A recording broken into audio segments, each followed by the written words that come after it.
Today, what I'm going to be talking about is, again, legs. And the reason that I'm always talking about legs is that so many of us omit and neglect the legs until I think it's a subject. Yeah,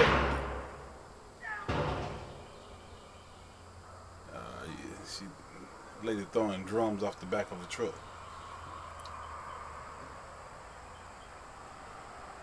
Anyway, so many of us omit legs, and legs are so much important to increasing the amount of testosterone in the body simply by just working that large muscle group. And at the same time, you have to consider that your legs is what carry you around from A to B. So in my opinion, it would make good sense for any individual who's embarking on some type of training regimen to look at legs as a priority and not as a afterthought, because when you do that, you actually can hinder the growth of your upper body by simply neglecting your lower body. And that right there is so very important to get and understand.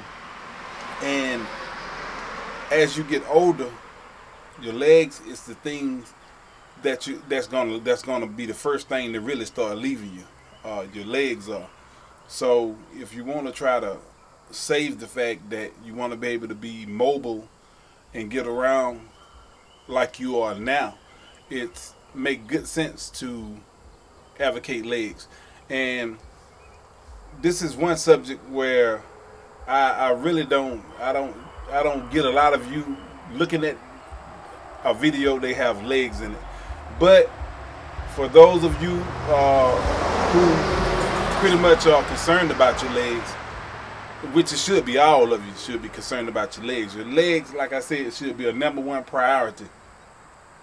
I know most of you got your priorities kind of mixed up, and your priority is big arms and a big chest, you know, and that's your main thing. But it's like I said, you know, unless you go and flip upside down and walk on your hands, you know, as you get older, then, you know, not neglecting your legs would be a very smart thing to do.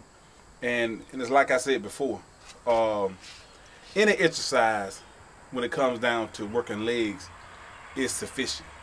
Don't get caught up in the squat being the master of fitness when it comes down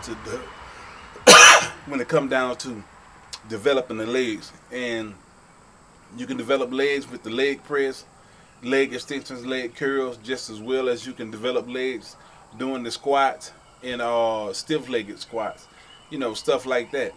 So especially those of you who have back issues from not doing your exercises properly in the first place, because a lot of us got injuries from not knowing what we were doing when we first started off.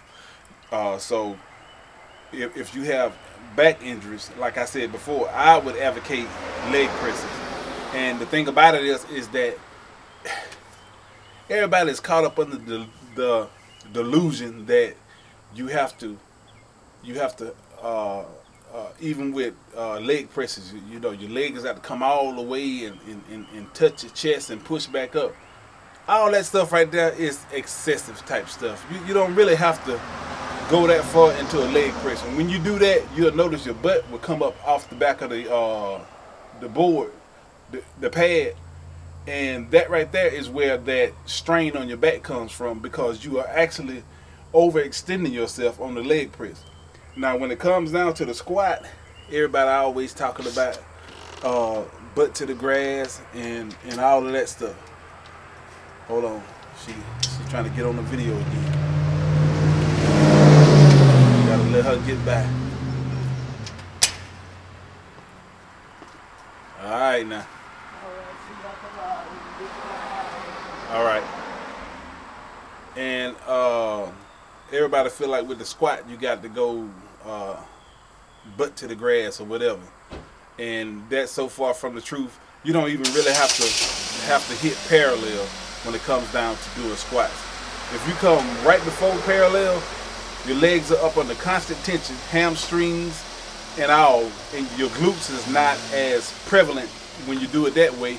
But if you are one of those who's trying to have strided glutes, then fine. But if you're not, close to parallel when it comes to a squat is all you need to do, and that's it.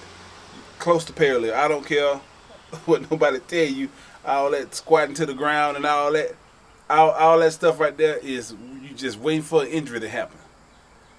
You're just waiting for an injury to happen, and that right there is so far from the truth. You don't have to do that. Most of the time, taller people will have more of an issue squatting down that far anyway. A shorter person will have an easier time because of leverage advantage.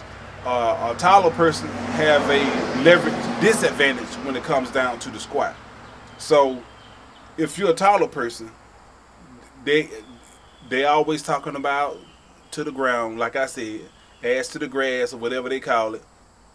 But you don't have to go that far down. Like I said, you don't even have to go parallel. You can go right before parallel, go back up, but don't lock back out and come back down. That's constant tension, and that's tension that's completely on the quads and hamstrings, and that's it. And that's pretty much all you would have to do. Now, again, I can't overemphasize it enough. Legs.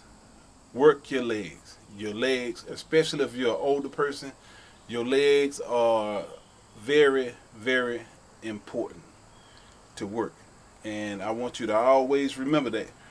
Anyway, that's what I want to talk to y'all about. If you haven't subscribed, subscribe to the channel.